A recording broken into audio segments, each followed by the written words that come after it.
Quel est le point commun à tous les entrepreneurs? Le premier et le plus fondamental, c'est que l'entrepreneuriat, ça commence toujours par un bon produit. C'est jamais l'inverse. Ça commence toujours par une expérience produit exceptionnelle. Et donc, ça veut dire un certain nombre de choses sur le fondateur. La première chose, c'est qu'il faut apprendre ce qu'est un bon produit dans votre secteur. Vous ne pouvez pas, si vous rentrez dans un secteur, ne pas avoir un goût pour les choses bien faites et les choses obsessives.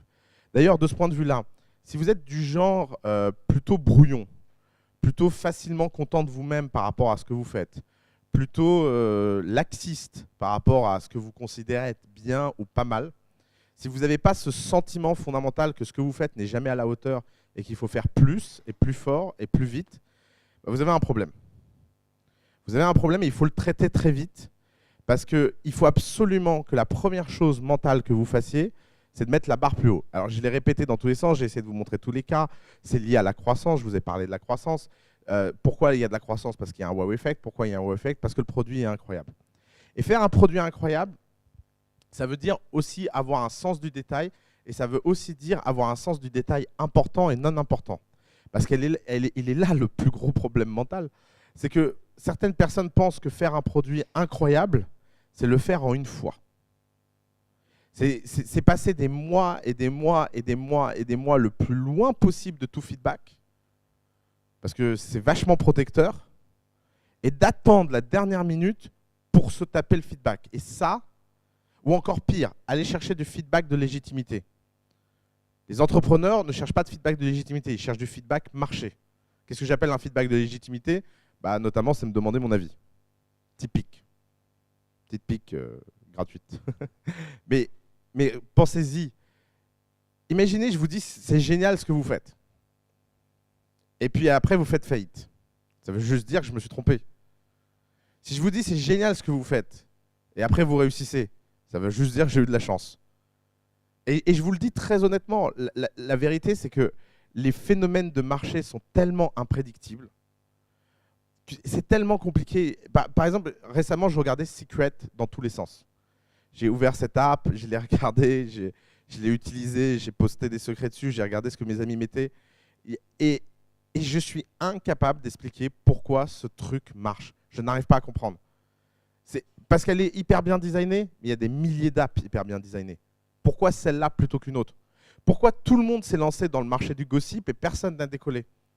Pourquoi eux, chaque détail fait que tous les jours, ils réussissent? C'est incompréhensible. Si vous vous mettez face à Secret il y a un an et on vous dit ce truc-là est en train de devenir le nouveau Twitter, vous dites ha ha ha, mort de rire. Et puis quoi encore? Et puis un an plus tard, effectivement, c'est le nouveau Twitter. Il s'est passé quoi dans cet un an? Il s'est passé énormément d'itérations et énormément d'itérations tellement fines que c'est même pas possible en fait de l'extérieur avec un œil non expert de les voir. Pourquoi le bouton à droite? Par exemple, ils racontent un truc qui est délirant. C'est qu'ils ont explosé leur engagement en faisant un cœur qui bat plutôt qu'un cœur statique. C'est-à-dire que dans Secret, maintenant, au moment où vous passez sur un secret, le cœur pour le like, il bat. Et donc, le taux d'engagement et le taux de like, etc., entre les gens a explosé. Mais vous avez vu de quel niveau de détail on parle? Vous imaginez un court coup d'état? Alors les gars, si vous voulez faire un bouton like, vaut mieux qu'il batte. Et alors, maintenant, jouons au jeu. Lancez votre app et faites un cœur qui bat. Et regardez si l'engagement explose. Je vous parie tout ce que vous voulez qu'il y a au moins une chance sur deux que ça n'ait aucun impact. Pourquoi? Parce que c'est le mystère, j'ai envie de dire, c'est le mystère de l'univers. C'est ce qui fait que tous ces phénomènes-là sont incompréhensibles. Donc face à ça, vous avez juste un choix, c'est travailler dur. Et c'est travailler dur sur la bonne chose. Donc faire un bon produit, ça veut dire le lancer vite, ça veut dire le lancer bien, et ça veut aussi dire que l'une des meilleures façons de s'obliger à avoir de la meilleure qualité tous les jours, c'est aussi de vivre la frustration et les critiques de l'extérieur. Secret, ils ont reçu des milliers de messages d'insultes. Et d'ailleurs, autant c'est dur de prédire une boîte avant qu'elle se lance, autant j'ai remarqué quelque chose. Et ça va peut-être vous étonner. Mais plus une boîte reçoit lors de son lancement un backlash utilisateur intense, et plus elle va être successful. Parce que qu'est-ce qui signifie ce backlash? C'est délirant parce que c'est des gens qui sortent de nulle part, qui arrivent sur votre landing, vous ne savez pas pourquoi, ils se disent pour la première fois de ma vie, je vais écrire un email à un type pour lui dire que l'app, elle n'est pas à la hauteur. Le jour du lancement, Bunker, ils ont reçu 900 emails d'insultes. 900. Vous imaginez, vous êtes derrière votre ordinateur et toute la journée, il y a des types qui vous disent « Ah ouais, mais là, le truc, il ne fait pas ça. » Puis là, putain, mais les gars, il y en a même un qui leur a dit « Les gars, achetez-vous un ingénieur. » J'étais là, ça veut dire quoi, achetez-vous un ingénieur? Enfin, et c'était trop drôle. D'ailleurs, ce qui s'est passé, c'est que les 50 premiers, ils étaient en panique. Les 200 emails d'après, ils étaient énervés. Puis après, ils étaient bon, bah, on les prend un par un, on les traite. et d'ailleurs, au passage, la première version de Bunker a pris 1 an à être mis au point. Une putain d'année. Pour un truc où il n'y a même pas de copier-coller, il n'y a même pas de template, il n'y a pas de présentation dynamique, c'est pas du temps réel, et il n'y a pas de collaboration. C'est à se demander ce que les mecs croyaient, quoi. Enfin, 1 an, il a fallu pour ça. Entre la première version et la deuxième version de Bunker, c'est passé combien de temps? 3 mois. Et il y a 10 fois plus de features que dans la première version. Pourquoi? Parce qu'ils sont passés de travailler 8 heures par jour à 19 heures par jour. Et pourquoi ils sont passés de travailler 8 heures par jour à 19 heures par jour? Parce que la pression de l'extérieur était trop forte. Il y avait une sorte de panique essentielle en mode mais pourquoi personne nous aime? Et en plus, tout ça, c'était mélangé à des messages d'amour un peu publics, du genre, ouais, le jour où ce sera... Il y a même un type, alors si un jour ça vous arrive, vous pouvez vous dire que vous êtes vraiment sur quelque chose, qui a acheté 5 ans de Bunker d'avance. 5 ans. Il a payé pour 5 ans. Et il leur a dit, je ne vais pas l'utiliser, envoyez-moi des emails tous les mois que je regarde à quoi ça ressemble, mais je me suis dit que vous étiez vraiment en galère d'argent pour que le produit soit aussi mauvais. Mais bravo les gars, continuez. Non, mais vous imaginez le niveau de commitment du mec? Il y a un mec qui vient vous voir qui dit « Écoutez, franchement, moi je rêverais que ce que vous dites marche. Bon, bah, ça marche pas. Bon. Mais je peux comprendre, alors je vais vous donner du pognon. Comme ça, au moins, je vais vous montrer à quel point je suis important. 5 ans. C'est pas le type. Et je ne vous parle pas de tous les types. C'était invraisemblable. Il y a même un investisseur qui, pendant la levée de fonds, m'a appelé en me disant « C'est pas vrai, mais vous mentez sur vos chiffres. » Je dis « Pourquoi ?» Il me dit « Les mecs, tu regardes le produit, ils t'expliquent qu'il n'y a pas de copier-coller, qu'il n'y a rien qui marche, que tout ça. » Et ils disent il y a 2000 personnes qui payent par an. Il dit nous, on a des boîtes, elles ont des produits, ils sont finis, ils sont impeccables, ils n'arrivent pas à avoir une personne qui paye. Qu'est-ce qui se passe en fait? Et en fait, c'est tout simplement parce que la vocation produit était là. Et que les gens, pour une raison inconnue, alors peut-être qu'ils se trompent, peut-être qu'on s'est tous collectivement trompés sur cette équipe, mais les gens ont ce sentiment que ce produit, cette vision produit, ils la prennent vraiment à cœur et que c'est vraiment l'incarnation de leur vie. Quand ils racontent leur histoire, ouais, on était en agence, on en avait marre. Blablabla. En fait, c'est pas que du storytelling. Vous savez, les plus beaux storytelling sont les vrais storytelling. Les plus beaux storytelling, c'est quand des gens viennent vous dire la vérité et que la vérité est incroyable et qu'elle est engageante et que tout ça. Et dans ces cas-là, ça produit des phénomènes incroyables et ça peut produire des phénomènes comme ça. Donc, la première chose, c'est apprenez à tomber amoureux de votre produit. Et si vous n'êtes pas amoureux de votre produit, vous avez un problème. Et quand je dis amoureux de votre produit, ça veut dire que c'est comme dans l'amour. C'est-à-dire que s'il n'est pas prêt, vous êtes frustré, vous êtes hypersensible aux détails et vous surréagissez à des choses qui ne sont pas importantes. Parce que finalement, c'est aussi ça, être amoureux. Récemment, j'étais avec un fondateur de The Family. On est en train de faire une très très grosse levée. Donc c'est un produit, d'ailleurs, je vous encourage tous à télécharger, qui s'appelle Toc Toc Toc. Et je suis en train de prendre un verre avec le type au Publicis Drugstore. Et alors, Toc Toc Toc, il a une sorte d'obsession sur la qualité de service. Et le type lui sert à boire. Et je vois le type dans sa chaise, comme ça, qui commence à faire ça.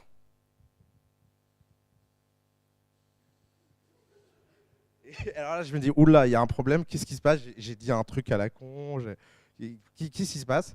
Et il y a son cofondateur à côté qui commence à décaler la chaise, comme ça.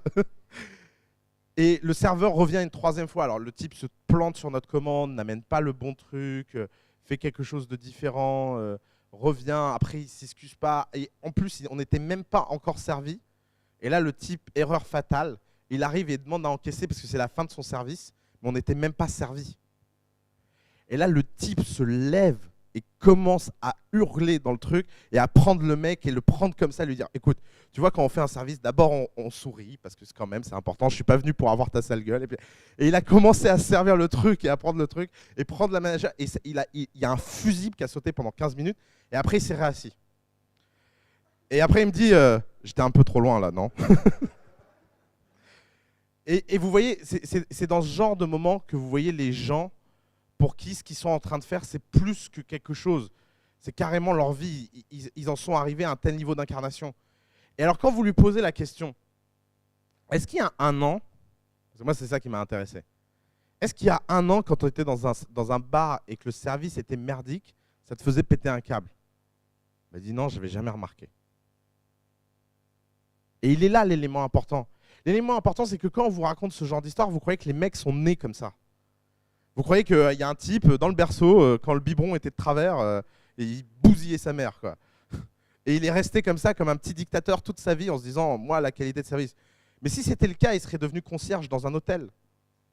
Il n'aurait pas fait tout ce qu'il a fait dans sa vie, parce qu'il a fait plein de trucs où il n'y avait pas de qualité de service. Mais là, avec Toc Toc Toc, depuis le premier jour, il s'est dit, ce qui est important, c'est la qualité de service. Et donc, il a commencé à apprendre. D'ailleurs, vous savez ce qu'il a été faire? Il a été parler aux clés d'or, les concierges dans les hôtels. Il leur a dit, comment vous formez un concierge? Puis, il a fait le travail d'un concierge pendant une journée pour voir ce que c'était de bien servir les gens. Puis après, il a été faire les premières livraisons lui-même. Il a vu ce qui était dur. Il a vu que la plupart des sacs de livraison n'étaient pas confortables. Il a été jusqu'à Beyrouth, alors qu'il n'est pas libanais. Il faut avoir du courage pour aller jusqu'à Beyrouth quand on n'est pas libanais. Il a été jusqu'à Beyrouth, gratuit ça, pour trouver un sac qui était parfait par rapport à la température gardée, etc. Et ce qui fait qu'un an plus tard, évidemment que ça l'a transformé. Et évidemment qu'un truc qui avant, il était au Publicis Drugstore, il y avait que des cons, ça ne le touchait pas. Et aujourd'hui, il a l'impression que c'est la fin du monde, en fait. Parce qu'il n'est plus que l'incarnation de ce qu'il fait au quotidien. Et donc, n'oubliez pas que votre quotidien vous transforme. Si les gens n'étaient pas capables de changer, il n'y a rien que de ce qui existe dans ce monde qui existerait. C'est à la fois une aventure personnelle et une aventure d'entreprise. Et il n'y a pas de distance entre les deux. Et le produit, c'est votre phare. Le produit, c'est ce qui vous guide au loin. C'est ce qui vous dit, tiens, c'est vers là que je veux tendre. Et plus vous mettez le phare haut, et plus vous sauterez haut et vous avancerez vite. Tu dois préférer l'amour de groupe à l'amour solitaire. C'est que tu ne devrais pas être amoureux de ce que tu fais si tu es le seul à être amoureux. Et c'est ça le sujet. Le sujet, c'est que tu dois pas être amoureux du produit en soi. Tu dois être amoureux du fait que tous les jours, plus de gens reconnaissent ce produit et le font. Et tu dois être amoureux du fait que quand quelqu'un utilise le produit et qu'il n'est pas satisfait, ça doit te toucher au cœur. Parce qu'il n'a pas réussi à tomber amoureux de ce que tu offrais aux autres. Là, ça devient tendu comme image, on va arrêter. donc on arrête la métaphore. Mais c'est ça le sujet. Et d'ailleurs, au passage, tous ces gens qui sont tellement obsédés par leurs produits qu'ils ne pivotent jamais, en fait, ils ont juste une caractéristique, c'est qu'ils se contentent tout simplement de faire quelque chose qui n'intéresse personne. Et donc, ils ne pointent pas le sujet au bon endroit. La deuxième chose, il y a un corollaire aux produits d'exception, c'est les équipes d'exception.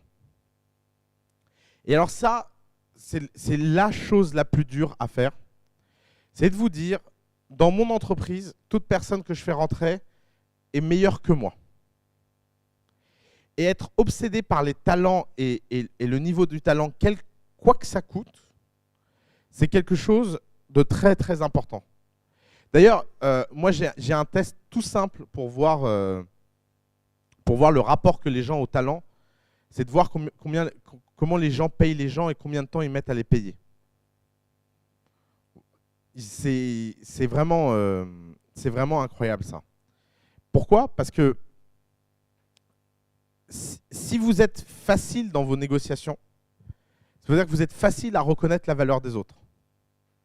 Si vous êtes très dur dans vos négociations et que vous chipotez des détails, vous cherchez des systèmes complexes parce que vous avez peur que les gens ne délivrent pas ce que vous avez demandé, ça veut tout simplement dire que vous n'avez pas confiance en votre capacité à reconnaître dans autrui du talent. Savoir recruter, c'est la clé numéro 1. Vous savez comment on apprend à recruter? En faisant plein de mauvais recrutements. C'est la seule façon. Parce qu'à force de faire des mauvais recrutements, vous voyez pourquoi telle personne a mené à tel cata. Alors après, pareil, il y a des gens, ils mettent 10 ans à apprendre. Alors par exemple, là, je peux vous dire un truc, si j'ai eu un défaut pendant longtemps, c'est que j'étais incapable de recruter correctement. J'étais tellement obsédé par voir le meilleur en chacun d'entre nous que le pire évident ne m'apparaissait même pas. Que les gens devaient se dire, mais il est cinglé ce type, il ne voit pas qu'il est complètement fou. Et je pouvais travailler avec des gens complètement insupportables, imbuvables, complètement dingues. Et moi, ça m'allait très bien parce que la seule chose que je voyais, c'était leur qualité. Et puis, un jour, je me suis rendu compte qu'il y avait un petit problème dans ce raisonnement. C'est qu'en fait, j'étais pas seul dans l'équipe. Et que mon espèce d'écocentrisme naturel m'avait porté à penser qu'une entreprise, c'était un centre avec plein de faisceaux. Et que donc les gens insupportables n'étaient pas graves parce que moi je les supportais. Mais le problème, c'était pas ça. Le problème, c'est que les gens insupportables ne sont pas juste insupportables pour vous. Ils sont insupportables pour les autres. Et les autres dans le faisceau, ils ne les supportent pas. Et donc ce qui aurait dû être une organisation où tout le monde trouvait sa place vis-à-vis de moi, devient une organisation où personne ne trouve sa place vis-à-vis des autres. Et c'est comme ça que j'ai fini avec énormément de catastrophes de recrutement. Donc, le souci, c'est que le recrutement, ce n'est pas simplement un rapport de vous à la personne qui travaille. Et ça, c'est un shift qui est compliqué à faire. C'est qu'à chaque fois que vous faites rentrer quelqu'un, vous devez faire rentrer quelqu'un qui est bon pour la cohésion de l'ensemble du groupe. Et ça, il faut faire attention parce qu'il y a un corollaire à ça. C'est qu'il y a des gens qui, la stabilité du groupe, c'est surtout ne jamais faire rentrer quelqu'un de meilleur qu'eux. Sinon, ils se sentent inconfortables et pas à l'aise. Mais dans ce cas-là, il ne faut pas hésiter à sortir tout le monde en même temps. Parce que l'un des critères principaux pour bien recruter, c'est si vous arrivez à reconnaître des gens qui, en face de vous, ont le même souci pour la boîte que vous-même. Et s'ils ont le même souci pour la boîte que vous-même, alors leur personne ne compte pas. Ils seront hyper fiers et hyper contents de travailler avec quelqu'un de meilleur qu'eux.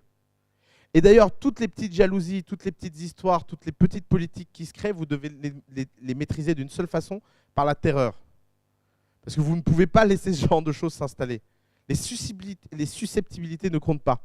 Par exemple, Fanny de My Little Paris dit qu'à My Little Paris, les gens démissionnent très vite après avoir été embauchés. Parce que c'est un environnement où tout le monde dit à tout le monde que ce qu'il fait, c'est de la merde. Et pourquoi? Parce que c'est une culture qu'ils ont instaurée et qu'ils ont développé de brutal feedback with smile. Mais même with smile, il y a des gens qui le prennent mal et ils partent. Et elle dit, c'est génial parce que il y a des gens, ils arrivent, ils ne sont pas habitués. Alors au début, ils se vexent une fois, deux fois.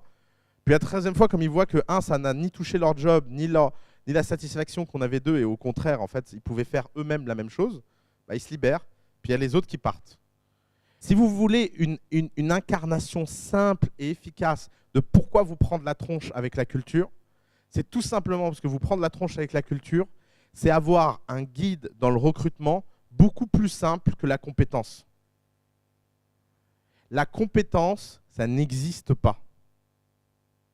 C'est une invention, c'est une norme. Ça ne veut rien dire d'être compétent. Si on se met autour d'une table et qu'on commence à jouer, qu'est-ce que ça veut dire d'être compétent? C'est comme le sexe des anges. On va pouvoir débattre 2000 ans et pendant ce temps-là, votre boîte va mourir. Par contre, il y a des choses réelles qui existent. C'est est-ce que vous partagez la même philosophie de vie? Est-ce que vous avez les mêmes ambitions pour la boîte? Est-ce que vous êtes drivé par la bonne chose? Est-ce que ce qui vous intéresse, c'est simplement de trouver un travail ou de faire quelque chose de votre vie? Vous savez, nous, on reçoit des centaines d'emails de candidatures et à chaque fois, je me dis, mais c'est tellement malheureux, j'aimerais tellement tous leur répondre pour leur donner une leçon. Il y a des gens, ils vous écrivent des emails en disant... alors déjà, ils vous écrivent un email et puis ils ne savent pas qu'ils parlent à vous, en fait. Donc, parce qu'ils l'ont envoyé à des centaines de gens. Et ils vous disent des trucs du genre votre société est leader dans son industrie et ce serait un plaisir pour moi d'aller travailler pour elle. Et là, tu te dis, mais mon pauvre, tu ne vas jamais y arriver, quoi. Tu ne peux pas être drivé comme ça en disant peu importe. Il y a un type un jour, très drôle. D'ailleurs, lui, je l'ai reçu parce qu'il m'a vraiment... il a mis dans première phrase, il a dit voilà, je suis tellement désespéré, je suis prêt à prendre n'importe quoi, c'est pour ça que je vous contacte aujourd'hui.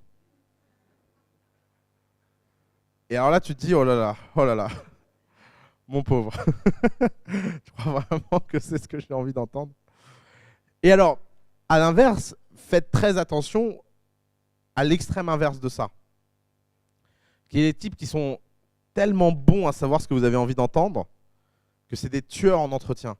Il y a des gens, c'est des job interviewer professionals. Les types, ils savent faire qu'un truc dans leur vie, c'est impressionner les gens en entretien. Ils se renseignent, ils font une enquête sur vous, ils découvrent. C'est comme les gens qui me citent. Alors ça c'est un truc. Les gens qui me citent, il n'y a rien qui m'énerve de plus au monde. Et qui sont là en mode, dans les interviews, à dire « Ouais, nanana. » Je dis « Ouais, super. » Et tu crois que je ne vais pas m'en rendre compte? Parce qu'en fait, ce genre de flatterie, moi, me rend... Moi, ce que j'aime, c'est les gens en entretien qui viennent me dire ouais, « T'as dit une connerie dans ta vidéo, t'es complètement con. » Ah ouais. Ça c'est plutôt mon mental. Mais je préfère les gens qui viennent me challenger, les gens qui sont en mode « Ah !» J'ai envie de les étrangler, quoi. Surtout quand ils veulent travailler ici. Et pourquoi? Parce que c'est la culture qui m'obsède. Je vous l'ai dit, par exemple, moi, ma culture, c'est l'Excelsior. J'ai envie de faire mieux chaque jour. Et de ce point de vue-là, et en plus, c'est très troublant parce que les seules remarques qui me font changer sont les remarques qui me vexent. Je ne change jamais sur quelque chose qui ne me vexe pas. Alors c'est assez troublant, parce que les gens se disent « Ah, il m'a vexé, ça y est, il ne va rien faire ». Et à chaque fois que je suis vexé, vous pouvez savoir que c'est là où je change profondément. Jamais je ne change si je ne me vexe pas. Et d'ailleurs, les gens pensent que j'ai une bonne réception au feedback, parce qu'ils se disent « Ah, je lui ai fait un feedback, il a souri et il a ce machin ». C'est parce qu'en fait, ça me passe complètement au-dessus de la tête. Dans 99% des cas, vous pouvez me dire ce que vous voulez. Ouais, c'est cool. Merci, c'est entendu. En fait, la vérité, c'est que quand je me vexe, c'est que vous avez touché quelque chose. Et c'est pour ça que je n'en veux jamais aux gens de me vexer, au contraire. Parce qu'après, le lendemain, je change et je fais semblant que j'ai toujours été comme ça. Ça, c'est autre chose très important. Ne jamais regarder le passé et ne jamais croire que le passé compte.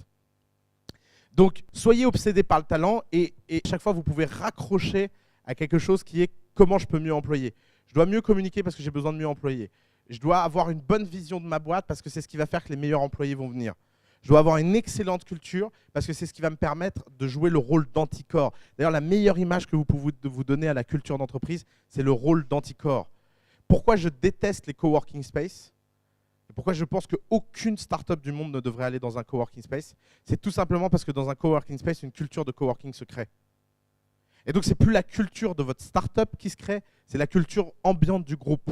Et c'est forcément une moyenne et c'est forcément de la merde. Il n'y a pas d'autre mot. Parce que si vous voulez créer une culture, la première chose, c'est de vous isoler. Pourquoi vous pensez qu'on a mis un logo qui ressemble à une secte à l'entrée? Vous imaginez le nombre de gens qui arrivent et font ah, The Family, ils sont fermés. Mais tant mieux.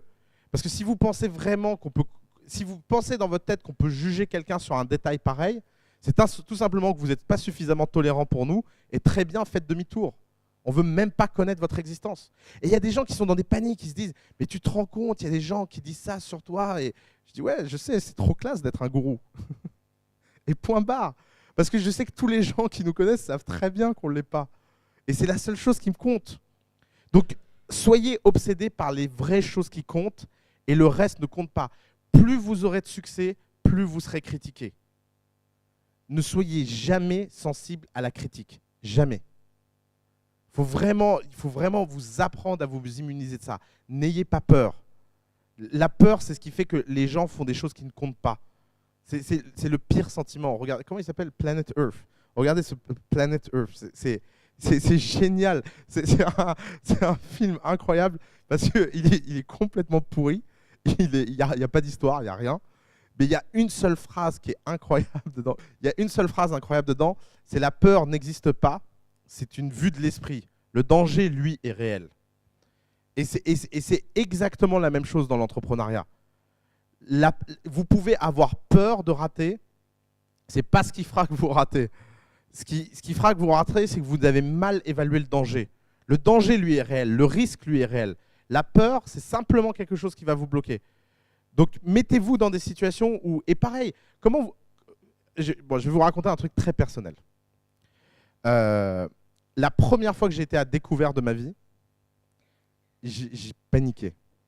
Je viens d'une famille où ils sont tous un peu traumatisés sur l'argent, ils n'ont jamais eu de dette, ils ont toujours vécu très simplement. Et le découvert dans ma famille, c'est le truc... vous avez l'humanité, la sous-humanité, et puis vous avez les gens à découvert. Mais vraiment, c'est une espèce de psychopathe. Première fois de ma vie où j'ai reçu une lettre d'une banque parce que j'étais à découvert, je ne vous dis pas la panique dans laquelle j'étais. Et j'ai eu une chance incroyable, c'est que la première fois de ma vie où j'étais à découvert, je ne pouvais pas rembourser mon découvert. Et vous n'imaginez même pas à quel point c'est une chance. Vous savez pourquoi? Parce que résultat, je suis passé par toutes les étapes du découvert. Toutes les lettres, tous les trucs.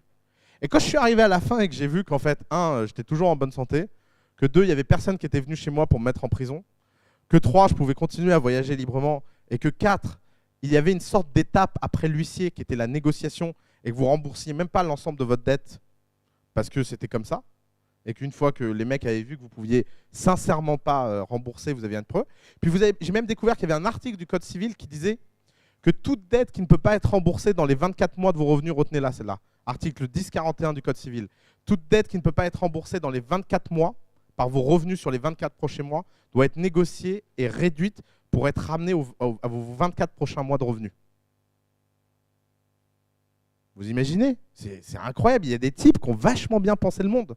Ils se sont dit, il ne faut jamais mettre quelqu'un dans une position d'avoir une créance supérieure à ses 24 prochains mois, sinon c'est le mettre dans une situation où il ne pourra jamais sortir de sa situation. Il y a une seule exception, c'est les condamnations pénales. Parce que ce n'est pas une dette, une condamnation pénale. Tu ne dois pas de l'argent à quelqu'un. C'est la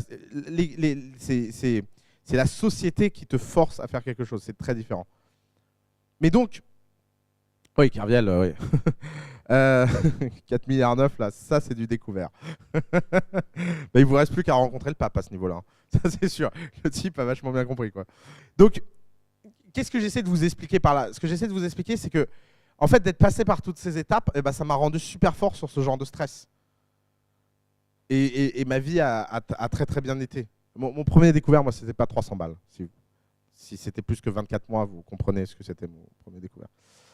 Si vous êtes obsédé par votre produit, si vous êtes obsédé par votre équipe, vous êtes obsédé par quelque chose qui est la conséquence de ces deux choses-là, qui est votre communication et votre vision. Travaillez la façon dont vous vous présentez, travaillez la façon dont vous vous exprimez par rapport à ce que vous faites. C'est la meilleure service que vous pouvez faire à votre boîte. Et alors là, attention, la pire façon de préparer un pitch, travailler sur votre communication et travailler sur votre pitch, la pire façon de faire ça, c'est de le faire dans une chambre ou de le faire dans un fauteuil, comme disent les Américains. Il y a une seule façon de travailler son pitch, c'est de le faire et le plus en public possible. Et c'est comme ça que vous développez un bon pitch par rapport à ce que vous faites. Et d'ailleurs, si vous voulez avoir une preuve de ça, c'est regarder, je suis retombé avant-hier sur une interview que Alice et moi on a donnée au tout début de The Family. Et alors, bonjour le pitch de The Family, quoi. Alors, The Family est un monstre à 2 têtes. Non mais d'où ça sort ce truc, le monstre à 2 têtes, quoi. Tu te souviens de ça? Ah non mais c'était n'importe quoi. Ouais, une tête, mais parce qu'en fait, comme on savait pas ce qu'on faisait, on était obligé de dire ouais, on fait 2 trucs, mais on sait pas trop en fait. Et en fait, qu'est-ce qui se passe? Bah, vous le faites le pitch, puis vous voyez la tête des gens quand vous dites monstre à 2 têtes. Ce qui se passe, c'est que à un moment, vous trouvez une meilleure image, puis une meilleure image, puis une meilleure image, et puis petit à petit, votre pitch change. Et alors évidemment, vous accumulez ce qu'on appelle de la dette de pitch. C'est qu'il y a encore des articles aujourd'hui qui sont écrits où ils disent « The Family, un monstre à 2 têtes ».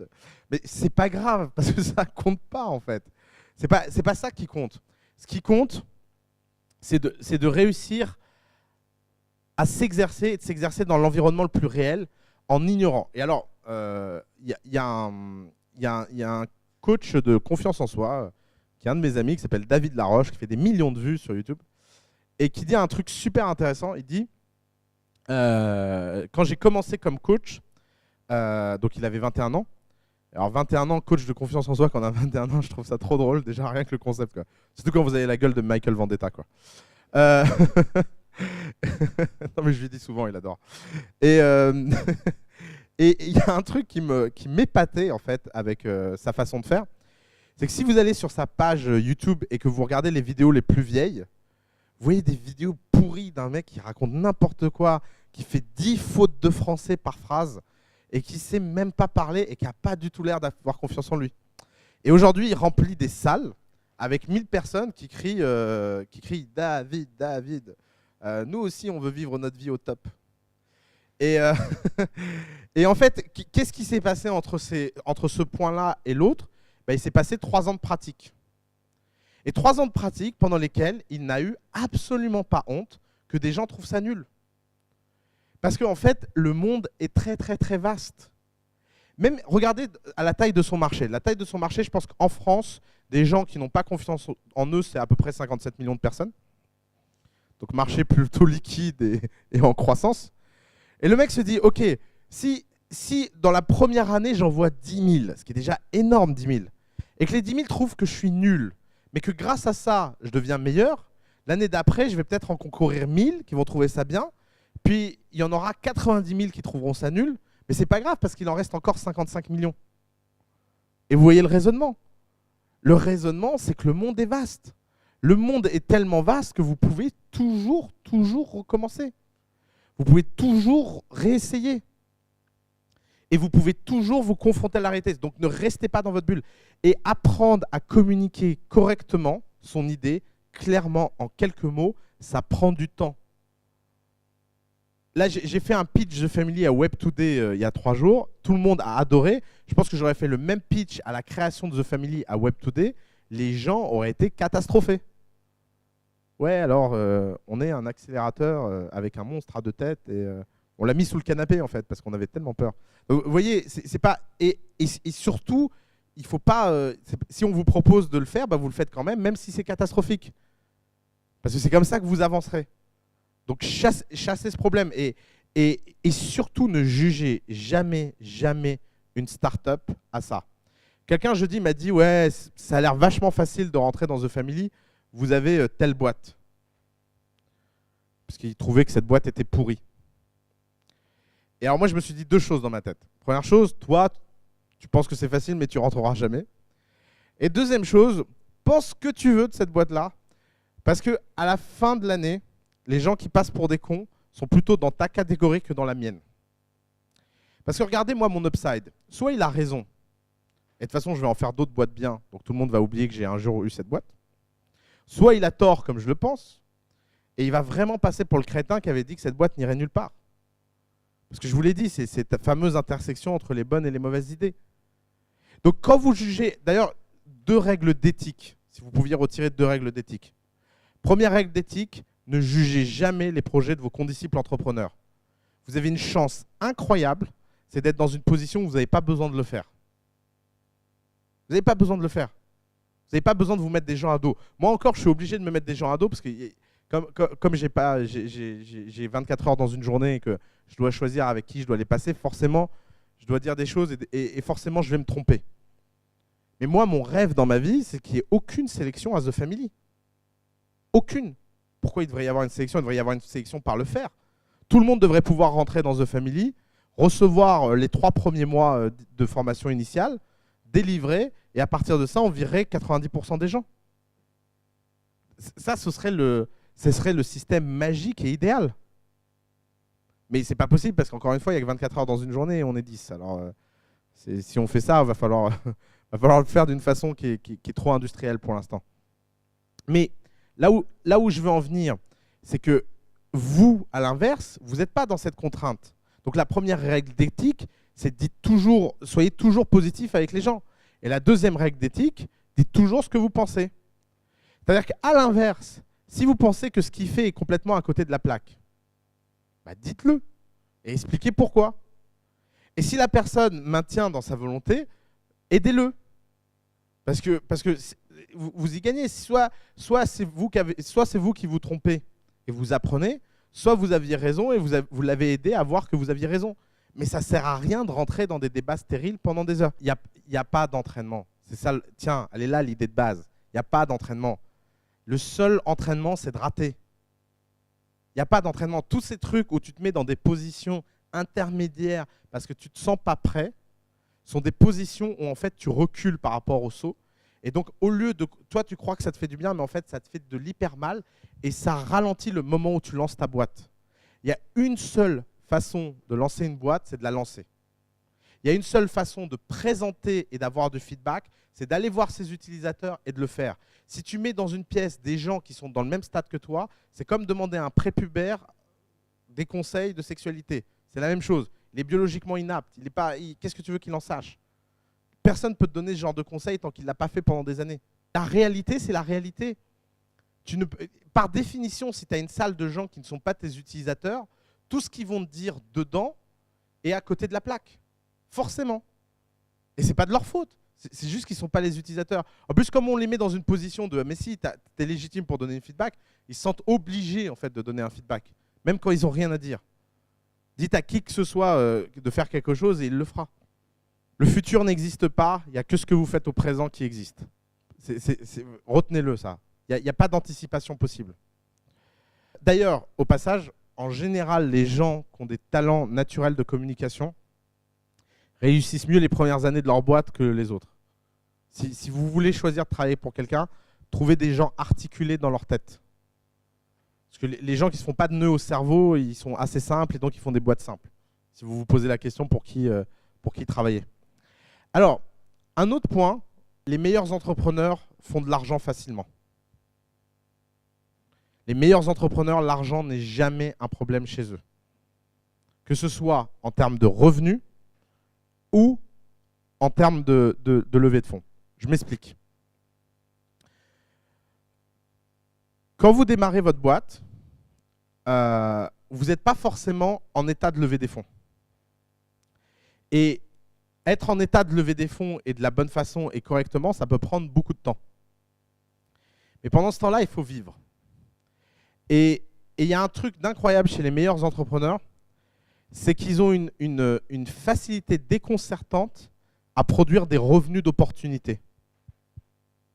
C'est quoi un revenu d'opportunité?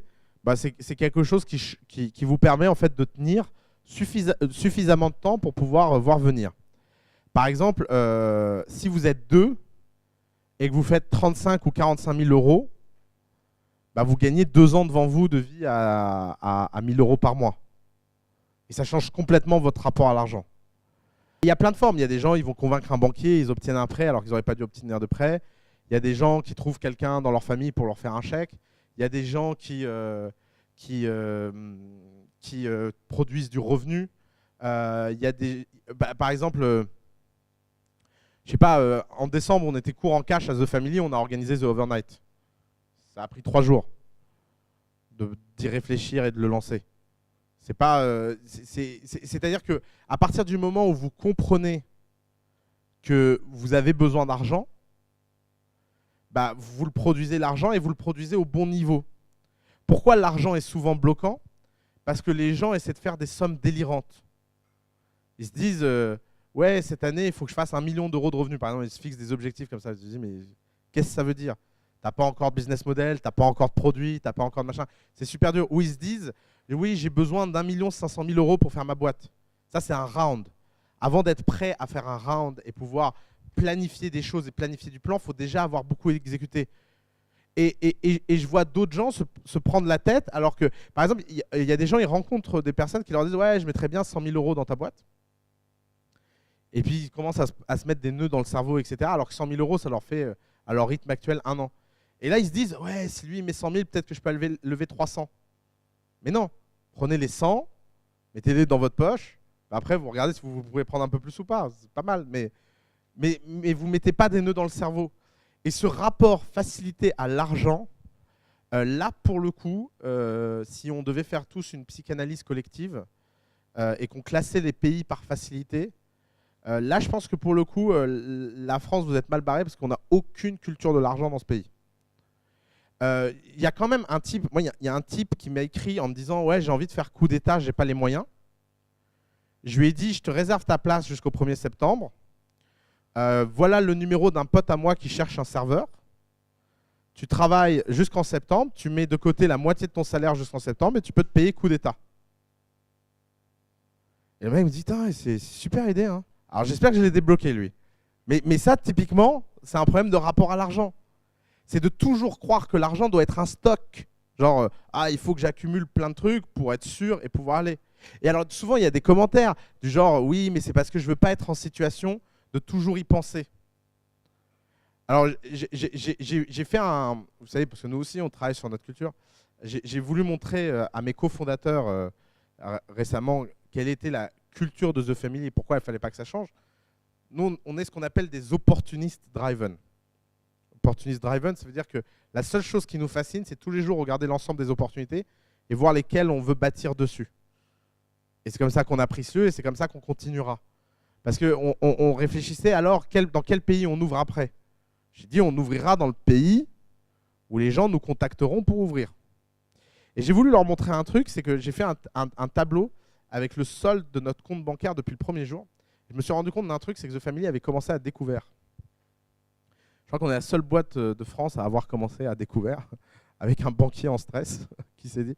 Parce que comme il y avait du temps entre la déblocation du capital qu'on avait levé et le début des dépenses, on a simplement fait les dépenses en disant mais de toute façon l'argent arrivera bien. Et je pense que beaucoup de gens se seraient bloqués. Je pense que beaucoup de gens auraient attendu la déblocation du capital pour commencer. Donc ils n'auraient pas commencé l'histoire le 3 janvier, mais ils auraient commencé l'histoire le 3 avril, qui est le moment de déblocation des fonds. On a quand même gagné 4 mois. Vous imaginez 4 mois ce que ça représente à l'échelle d'une boîte comme nous? Et tous les gens qui attendent que des choses arrivent pour passer à l'étape d'après sont perdus en fait. Parce que ça veut tout simplement dire qu'ils sont dans une planification plutôt qu'une action. Et ça descend très profondément à votre rapport à l'argent. Soit vous avez un rapport de flux en vous disant l'argent futur c'est de l'argent présent, donc ça peut être des dépenses présentes et puis vous apprenez à jongler. Soit vous êtes et à tel point que si vous regardez ce tableau, vous vous rendez compte que depuis 1 an et demi, la gestion du cash de The Family se fait au jour par jour. Véritablement, les trucs qui rentrent, qui sortent, qui rentrent, qui sortent, qui rentrent, qui sortent. Et c'est hyper fin. C'est-à-dire que le moindre accident et on finissait dans les gravats. Mais sauf qu'il n'y a pas d'autre façon de faire. Si vous pensez qu'il y a une autre façon de faire, vous êtes dans l'illusion. Et alors, comment vous faites pour avoir ce genre de gestion-là? Tout simplement en ayant eu ce genre de gestion et en ayant raté. Parce que, vous savez, il y a quelque chose de toujours terrible en fait dans les histoires. Vous racontez une histoire pareille et vous vous plantez. Les gens se disent mais c'est bien fait pour toi, tu étais un inconscient. Et ils vous reprochent votre mauvaise gestion pendant des années. Et ouais, il y a encore des gens qui me poursuivent pour des boîtes il y a 5 ans en se disant mauvaise gestion, je sais pas quoi. Très bien, j'assume. Sauf qu'en m'étant planté avant, aujourd'hui je me plante plus. Forcément, c'est comme jongler avec des couteaux ou cracher du feu, quoi. Quelqu'un a déjà craché du feu ici? Et apprenez tous à cracher du feu, c'est une très bonne métaphore de l'entrepreneuriat. Et c'est super drôle. Et en soirée, ça impressionne. Non, c'est vrai. Mais quand vous crachez du feu, vous vous cramez forcément. Parce que pour trouver la bonne forme de bouche, pour expulser l'alcool de la bonne façon sur la flamme à la bonne distance, ça ne s'apprend pas, ça se vit. Et la seule façon de le vivre, c'est de vous cramer. Et en plus, quand vous vous cramez, forcément, ça fait tellement mal que vous réfléchissez à 2 fois. Je vous dis pas le nombre de potes qui au lycée ont fini à l'hosto, moi. C'était le truc de fin de soirée quand les mecs étaient bourrés. C'était peut-être pas le meilleur moment d'apprendre. Mais c'est la même chose l'entrepreneuriat. Vous ne devez pas croire que le but du jeu, c'est de vous éviter des coups. Le but du jeu, c'est de devenir insensible aux coups. C'est exactement la même chose que quand vous êtes petit et que vous vous battez. Alors je ne sais pas si vous étiez très bagarreur quand vous étiez petit, mais si vous vous êtes déjà battu quand vous étiez enfant, alors malheureusement, je suis désolé, ça concerne plus les petits garçons et les petites filles. Mais d'ailleurs, les petites filles, vous devriez les faire se battre. C'est très bon pour le moral. Oui, exactement. Mais il y a un truc qu'on apprend quand on est enfant et qu'on se bat, c'est que la première bagarre, c'est forcément une bagarre que vous perdez. Personne ne gagne sa première bagarre. C'est impossible. Parce qu'en général, la première bagarre, vous ne la provoquez jamais. Vous la prenez dans la tronche. Et vous la perdez et il y a toujours un déclic incroyable, c'est de se rendre compte qu'on prend des coups et qu'on ne meurt pas. Et c'est dans ce genre de moment que vous devenez accro au fait de se battre. Vous savez, là, il y a un manifeste là, qui est sur le mur et il y a une dernière phrase que personne ne comprend. No conflict, no interest. Mais cette phrase, elle a 3 sens. Premier sens, c'est que s'il n'y a pas de bagarre, ça ne nous intéresse pas. Si on n'a pas le sentiment à un moment de un peu, ça ne nous intéresse pas. Donc pas de conflit, pas d'intérêt. Ça veut aussi dire que s'il n'y a pas de conflit d'intérêt, ça ne nous intéresse pas. C'est subtil. Conflict of interest. Et donc c'est un deuxième message. Le troisième message, c'est qu'on aime faire des choses qui sont dures. Parce que notre intérêt repose dans le conflit et donc dans les choses où il faut dépasser et gagner. Mais ça se retrouve aussi dans votre rapport à l'argent. Vous devez apprendre à perdre de l'argent. D'une façon ou d'une autre. Vous devez perdre de l'argent et que ça ne vous fasse rien. Si vous n'arrivez pas à vous mettre dans ce genre de position, vous n'arriverez jamais à devenir entrepreneur. C'est tout bête. Il faut apprendre à perdre pour un jour gagner. Et vous savez pourquoi? Parce que contrairement à ce que vous entendez à la Failcon, je ne sais pas pourquoi j'ai un tel truc contre ça, mais contrairement à ce que vous entendez à la Failcon, rater, c'est grave. L'échec, c'est chiant. N'arrête pas de vous dire « Ah oui, c'est pas grave d'échouer », mais c'est insupportable d'échouer. Il n'y a rien de plus insupportable qu'échouer. Et d'ailleurs, c'est un super moteur dans la vie. Parce que comme c'est insupportable d'échouer, vous n'avez pas envie d'échouer à nouveau. On en arrive à des stades où, à force d'expliquer aux gens que l'échec, c'est pas grave, que les gens se complaisent dans « je n'ai jamais rien réussi ». Ah, c'est trop cool. D'ailleurs, j'ai fait ma boîte pendant 18 mois, j'ai vu que ça ne marchait pas, j'ai arrêté, c'est pas grave. C'est bizarre, c'est pile poil le temps des indemnités chômage. Bizarre quand même. Hein. Pourquoi? Parce qu'à un moment, le but du jeu, c'est de gagner. Et que si le but du jeu, c'est de gagner, ça veut dire que des fois, on perd. Et pourquoi l'échec n'est pas grave? Parce que l'échec n'est pas grave parce qu'on peut recommencer. Ce n'est pas la célébration de l'échec qu'il faut faire. C'est le fait que les gens qui ont échoué ont le droit à une 2e, 3e, 4e, 5e, 6e chance. D'ailleurs, au passage, si vous n'aviez que 10 000 € à investir dans une start-up et que vous vouliez la méthode la plus sûre de gagner beaucoup d'argent, c'est que vous devriez interviewer tout le monde et demander aux gens combien de fois ils ont échoué dans leur vie et de mettre l'argent sur le type qui a le plus échoué. Parce que c'est le type qui a eu le moins de chance et donc probabilistiquement, il peut avoir plus de chance. Comme à la roulette, quand vous perdez sur les rouges, qu'est-ce qu'il faut faire? Il faut doubler la mise sur les rouges. Et vous savez pourquoi la roulette est le seul jeu de casino qui soit vraiment une métaphore de l'entrepreneuriat? Parce que c'est un jeu avec une espérance négative. Il est impossible de gagner à la roulette. Pourtant, il y a plein de gens qui gagnent à la roulette. Pourquoi? Non, l'espérance est négative, même avec le 0. Non, à la roulette, c'est impossible de gagner. L'espérance est négative. Mais pourquoi il y a des gens qui gagnent? Tout simplement parce qu'ils prennent le bon risque au bon moment et qu'ils ont de la chance. Et quelle est la seule façon de gagner à la roulette? C'est de perdre. Tout simplement. Et le jour où vous gagnez, il faut vous arrêter. Sauf si vous voulez gagner beaucoup plus. Et donc perdre beaucoup plus. Apprenez à devenir calme. S'il y a quelque chose que vous devriez mettre sur votre miroir et qui est la conséquence de tout ça, c'est qu'il n'y a jamais rien de grave. Et que donc, ça ne sert à rien de vous mettre dans des états pas possibles. Alors ça, c'est la minute psychologie. Mais travailler votre mental, c'est aussi important que travailler votre physique, aussi important que travailler votre entreprise. Votre entreprise n'est juste que la conséquence de tout ça. Et c'est quelque chose qu'on n'a pas fait à coup d'état, parce qu'on ne sait pas faire, on n'est pas des professionnels de ça. J'espère avoir changé votre culture, mais je ne pense pas que j'ai changé votre mental individuellement. J'espère avoir changé votre culture et de vous avoir montré la voie vers quoi vous devez atteindre. Mais à un moment donné, vous devez vous arrêter et travailler sur vous-même et travailler sur vos problèmes. Et notamment vos problèmes de mental. Et travailler des problèmes de mental, ça se fait. Et je ne sais pas pourquoi c'est un tel tabou en France, mais si vous regardez le sport de haut niveau, dans le monde entier, ils sont tous surentraînés par des coachs et des pros. Alors c'est peut-être un tabou parce que 9 coachs sur 10 en France sont des espèces de tocards insupportables. Et que comme on n'a pas une culture du coaching, les types qui finissent dans le coaching sont les plus mauvais. Mais il y a des exceptions. Je pense que David Laroche en est une pour le coup. Je sais pas pourquoi j'ai fait de la pub lui aujourd'hui, mais pas pour vous, parce que c'est pas vraiment votre population. Lui, c'est plutôt les vrais paumés, quoi. C'est les types, ils ont plus d'espoir dans leur vie et il les aide à avoir à nouveau de l'espoir. Donc je sais pas à quoi ressemble, j'en connais pas en France. Mais peut-être qu'il faut aller chercher des mecs qui font du sport de haut niveau. Peut-être qu'il faut aller dans ces milieux-là. Mais forcément, travailler votre mental, c'est quelque chose d'aussi important que tout le reste. Et tous les jours, vous devez faire des exercices. Alors, il y a des gens, ils lisent des livres de développement personnel. Il y a des gens, ils font je sais pas quoi. Enfin, il y a plein de choses à faire. Je ne sais pas quelle est la meilleure chose à faire ou pas. Moi, je me regarde beaucoup dans un miroir. mais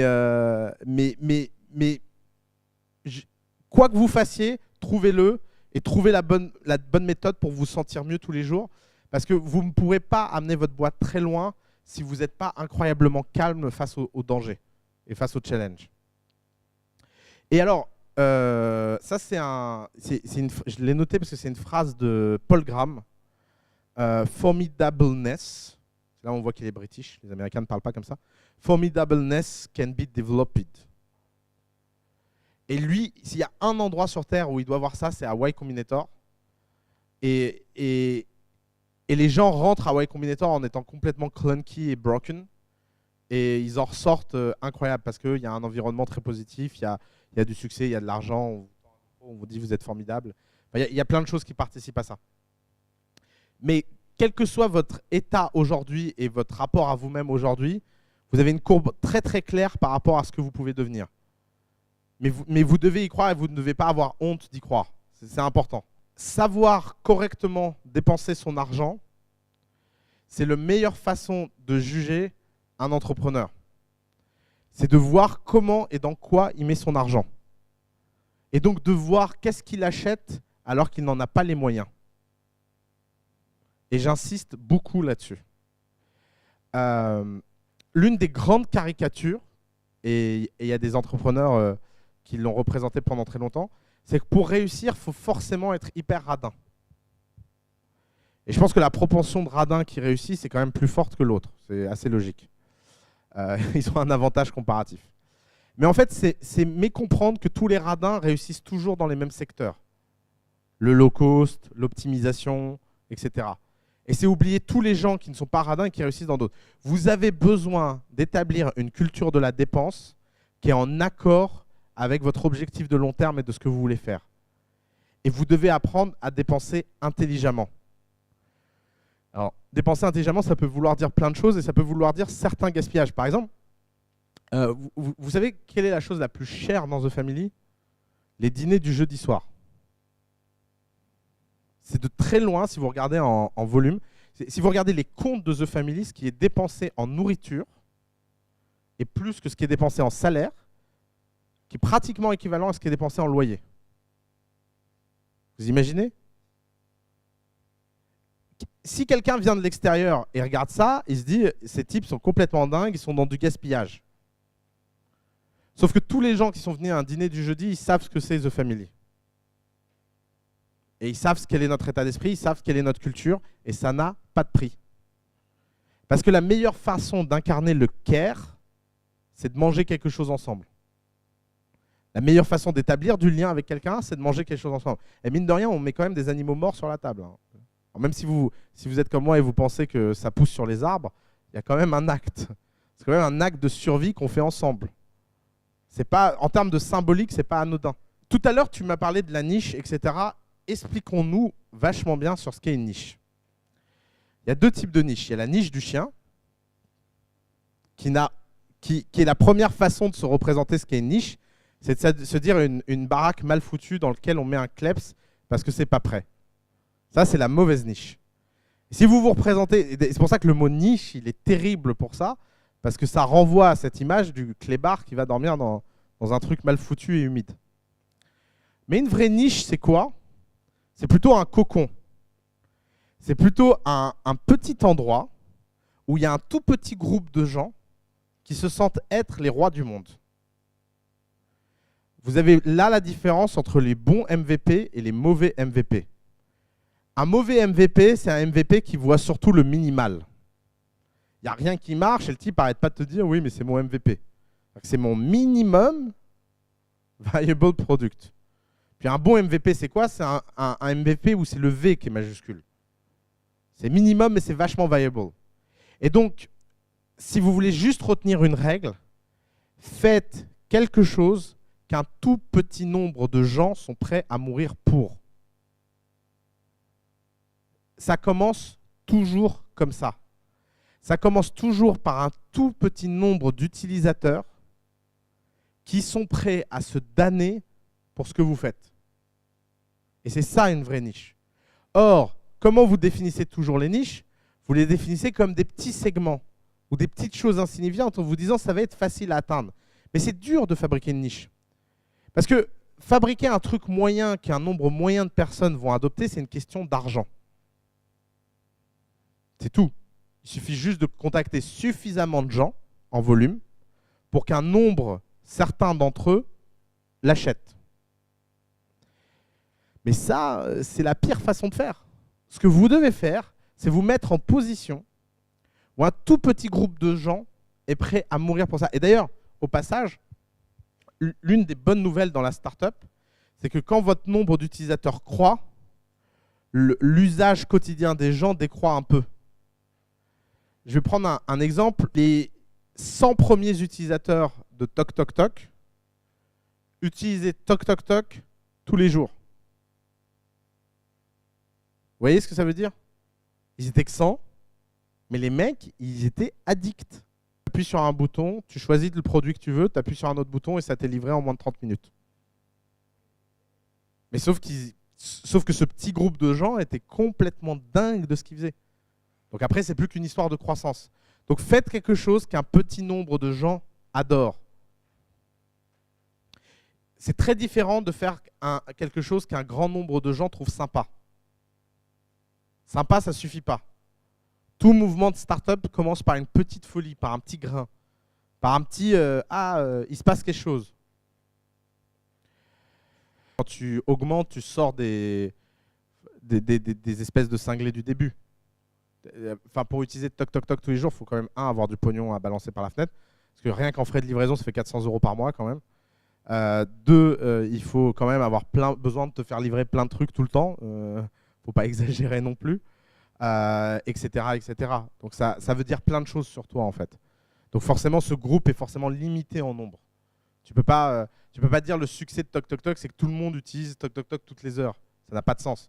Si tout habitant sur Terre utilise Toc Toc Toc 2 fois par mois, c'est un business géant. Mais la seule façon pour arriver de début à ça, c'est de commencer par un groupe de gens qui l'utilisent bien plus. Parce que quand ça va croître en nombre, ça va décroître en usage. Tu sais, c'est le fameux mainstream, quoi. D'ailleurs, je voulais un bon exemple pour vous représenter ça. Regardez comment tous les groupes de musique démarrent. Tous les groupes de musique démarrent avec un tout petit groupe de gens qui n'écoutent plus que le musicien en question, qui vont à tous ses concerts et qui l'écoutent des heures et des heures par jour. Puis quand des années plus tard, il se produit au Stade de France, c'est des gens qui y vont parce que c'est sympa et ils l'écoutent une fois. Mais ce n'est pas les hardcore fans qui l'écoutent tout le temps. Ça commence forcément par un petit groupe de hardcore fans. Vous voyez à quoi doit ressembler la courbe? L'autre point que vous devez retenir dans votre checklist, vous devez être obsédé par la croissance et vous ne devez penser tous les jours qu'à votre croissance et ne surtout rien chercher et vous méfier de toutes les façons non naturelles de créer cette croissance. Et d'ailleurs, quelqu'un m'a donné une image cette semaine que j'ai trouvée géniale.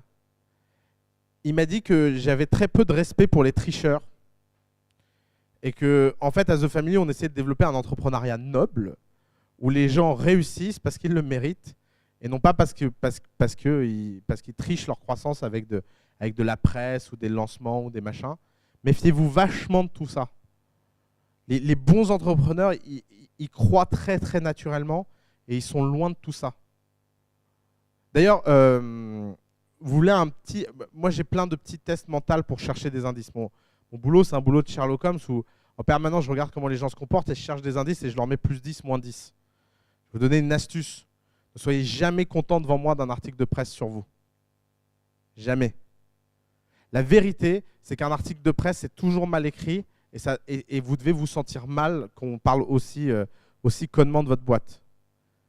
Qui c'est qui est incroyablement fasciné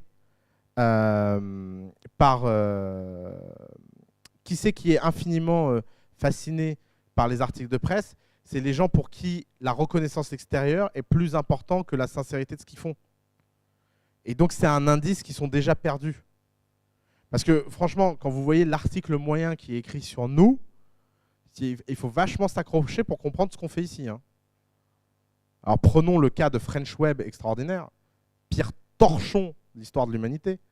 French Web titre The Family lève des fonds pour renforcer coup d'État. Non mais, les types sont perdus en fait. Il n'y a plus rien à faire pour eux. Là, c'est même plus le niveau 0 du journalisme. On est à -100. Et d'ailleurs, les seuls articles de presse dont vous devriez être content sont les articles de presse qui reflètent vachement ce que vous êtes. Ça prend des années. Nous, on a eu notre premier dans TechCrunch par Romain Dillet sur notre levée de fonds, qui était exactement notre ambition, exactement pourquoi, qui était du fact-checking, à tel point que les gens ont cru... Il y a même Hugo qui m'a fait cette blague très drôle, il m'a dit « Mais tu t'es mis derrière son ordi pour l'écrire, l'article ?» En lui disant « Ah non, non, là, ça va pas, faut changer cette phrase. » Mais même pas. Il a simplement fait son travail d'aller parler à des gens, etc. Mais ça, nous, il a fallu attendre 2 ans pour qu'on ait un article dont on soit fier. Vous ne vous contentez pas de ce genre de choses. Ce n'est pas de la reconnaissance. La vraie reconnaissance, c'est quand vous avez des beaux portraits comme ça, vachement bien foutus. Là, vous pouvez être content. Et à l'inverse, apprenez à célébrer toutes les choses. Ce que je suis en train de vous dire, c'est qu'à l'inverse, moi j'adore, par exemple, j'ai des boîtes chez moi qui célèbrent l'arrivée des nouveaux employés. Alors c'est assez dur quand vous commencez à être plus de 10, parce que sinon vous faites toutes les 3 semaines une fête. Mais sur les 4 premiers, c'est assez sympa comme truc. Parce que comme vous embauchez quelqu'un tous les 3 mois ou 4 mois... Mais ça, moi, je trouve que c'est des célébrations incroyables. Quelqu'un qui rejoint une boîte, c'est quelque chose à célébrer. C'est-à-dire que les gens ont compris qu'ils venaient de rajouter une brique dans leur mur. Donc ça, c'est positif. Le journaliste du coin qui écrit sur vous, ça ne devrait même pas vous toucher, en fait. Il y a une attitude que vous devez prendre. C'est les Américains, ils disent « whatever it takes ». Attitude. Alors là, ça, c'est la frontière la plus terrible et la plus dure à passer. Soit vous êtes de ce genre-là, où vous êtes du genre, quoi que j'ai besoin de faire, je le ferai et je suis prêt à tout. Alors, il faut faire vachement attention avec ça, parce qu'il y a une limite morale à ça. Vous devez avoir une ligne de conduite qui est le « whatever it takes » et que vous arrivez à vous... Et elle est souvent floue, la ligne morale. Vous n'imaginez pas quand vous commencez à avoir ce genre d'attitude comme ça peut être très simple de sombrer en fait.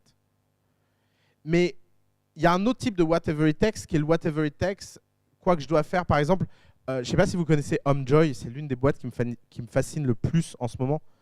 HomeJoy, c'est vous appuyez sur un bouton, il y a une femme de ménage qui vient chez vous.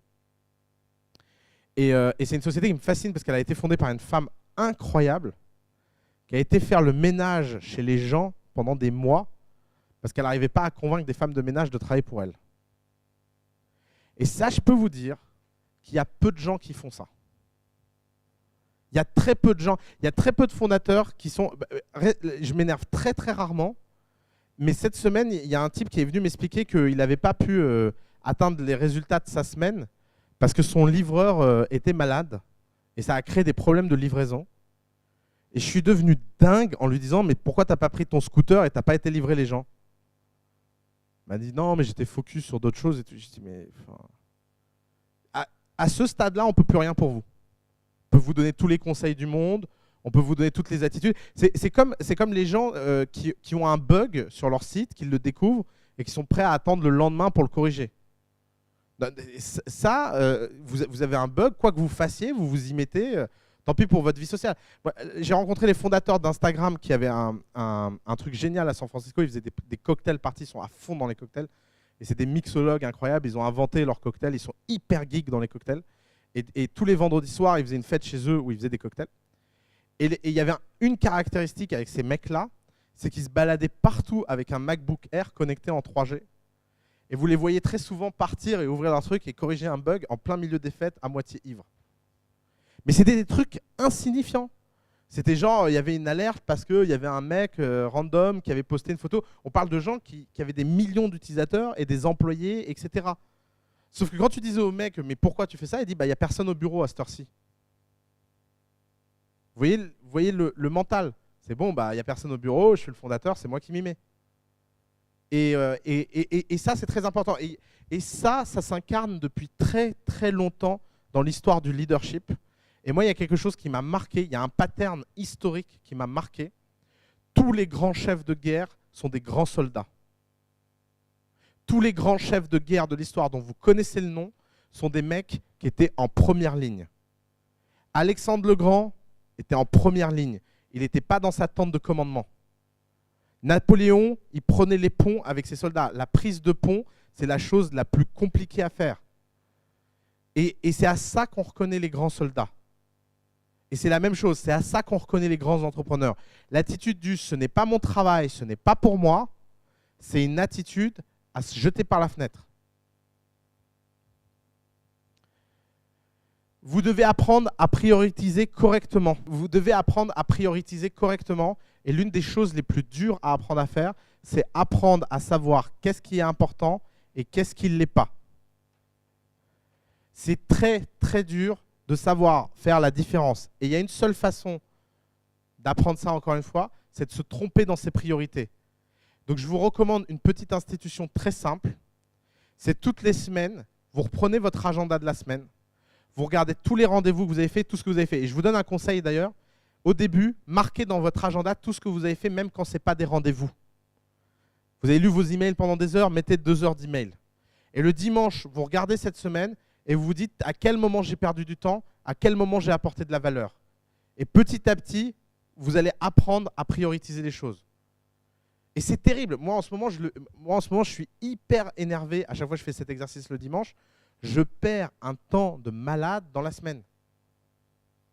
Comment ? Sur Facebook, non, ça m'apporte beaucoup de valeur. La preuve, tu me connais. Mais c'est très, très dur, en fait, d'apprendre à gérer correctement son temps. Et il y a des moments de crise. En ce moment, par exemple, nous, on est collectivement dans un moment de crise. Je me suis rendu compte que on a pris une journée ensemble avec Alice il y a une semaine, parce qu'on s'est rendu compte que ça faisait 3 semaines qu'on n'avait pas été plus de 5 minutes dans la même pièce. Une équipe fondatrice qui ne passe pas de temps ensemble, c'est pire qu'un couple. C'est-à-dire que les bateaux partent à la dérive et en fait, vous êtes plusieurs entités indépendantes dans la boîte. Donc vous devez vous forcer à ramener ça. Et c'est très dur. Parce que si vous croyez qu'on ne s'est pas mis dans une même pièce parce qu'on n'a pas envie de se parler, c'est pas ça. C'est juste que la quantité de mouvement et de travail est telle qu'on est complètement submergé par la vague. Donc il faut absolument, à des moments clés, vous réorganiser et vous réorganiser et vous réorganiser. Les process, et parlons 2 minutes des process, les process ne comptent pas. Ce qui compte, c'est qu'est-ce qu'ils sont là pour résoudre. Et ça veut dire que le problème, lui, est toujours le même. Prenons un exemple. Que tout le monde sache dans une entreprise ce que les gens ont besoin de faire est quelque chose d'important. Quel est le premier process à mettre en place? Vous pouvez mettre en place un stand-up meeting. C'est-à-dire les 3 cofondateurs se trouvent le matin, 10 minutes, et racontent ce qu'ils vont faire dans la journée, vont se donner du feedback sur la veille, et ils vont partir travailler. Si vous faites ça à 3, ça marche. Si vous faites ça à 400, ça ne marche pas. Pourquoi? Parce que ce n'est pas le bon process pour résoudre ce problème à 400. Donc réfléchissez-y. Aucune institution de votre entreprise, comme les weekly meetings, les stand-up, les machins, ne peuvent être des choses pour toujours. Ce que vous devez être obsédé, c'est par quel problème vous essayez de résoudre et comment réussir à le résoudre de façon permanente. Le problème que vous essayez de résoudre avec le stand-up meeting, c'est un problème de communication. Il ne prend pas la même forme à 3, à 10, à 20, à 100 et à 1000. Mais le problème, lui, reste toujours le même. Vous voyez le bon shift? Et ben ça, c'est quelque chose que vous devez faire très souvent pour la qualité et la vie de votre boîte. Et alors, le dernier conseil que j'ai envie de vous donner, c'est que tous les bons fondateurs, même ceux où vous entendez des histoires d'horreur sur eux, sont des mecs sympas. Et ça, c'est l'une des caractéristiques les plus étranges de l'entrepreneuriat. C'est que à court terme, vous pouvez être une horreur. Même, vous savez, on entend plein d'histoires sur Steve Jobs, d'horreur, de machin, et le mec est ignoble, blablabla. mais tous les amis de Steve Jobs et tous les proches de Steve Jobs vous disent que c'est la personne la plus extraordinaire du monde. Et qu'elle est hyper sympa.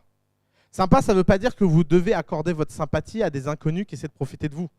Sympa, ça ne veut pas forcément dire être hyper méditerranéen. Il y a la version sympa de méditerranéen. Mais ça, c'est pas vrai sympa. Enfin, il y a des méditerranéens qui sont des vrais sympas. Mais sympa, ça veut vraiment dire avoir à cœur les autres et ce que vous faites sur le très, très, très long terme. Que chaque personne autour de vous, que ce soit le cas ou que ce ne soit pas le cas, vous vous le dites, elle est là avec moi pour les 100 prochaines années.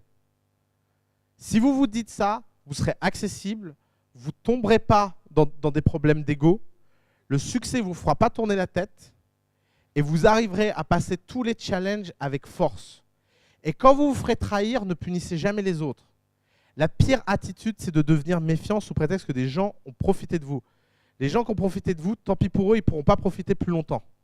Vous devez vous le prendre comme ça. Il y a, je ne sais plus qui a dit, c'est Spinoza, je crois, qui a dit le regret, c'est le fait d'être puni 2 fois. Oui, le regret, c'est le fait d'être puni 2 fois. C'est-à-dire que tu es puni pour ce que tu as fait de mal, puis comme tu le regrettes, tu es puni une 2e fois. Apprenez à ne pas avoir de regrets.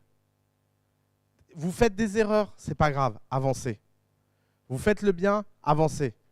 Et d'ailleurs, de ce point de vue-là, développez très très peu de nostalgie. Il n'y a rien de pire que les boîtes qui développent une nostalgie excessive. La première chose que Steve Jobs a fait en arrivant chez Apple, c'est de prendre tous les ordinateurs et de les filer à un musée. Parce qu'à tous les étages, il y avait des trucs qui célébraient la gloire de Apple, etc. Avoir cette attitude qui est toujours tournée vers l'avant et jamais pour ce que vous avez fait, et surtout ce que vous avez fait, c'est une super attitude. Et vous verrez, ça donne des trucs incroyables, du genre, moi je suis toujours, les gens qui me demandent alors c'est quoi les trucs les plus incroyables que vous avez fait à The Family, j'en ai aucun souvenir. Ça peut paraître triste, ça peut paraître machin, mais cette absence totale de nostalgie, c'est ce qui fait que vous êtes toujours obsédé par le présent en vue d'avoir un meilleur futur. Merci beaucoup. Ciao.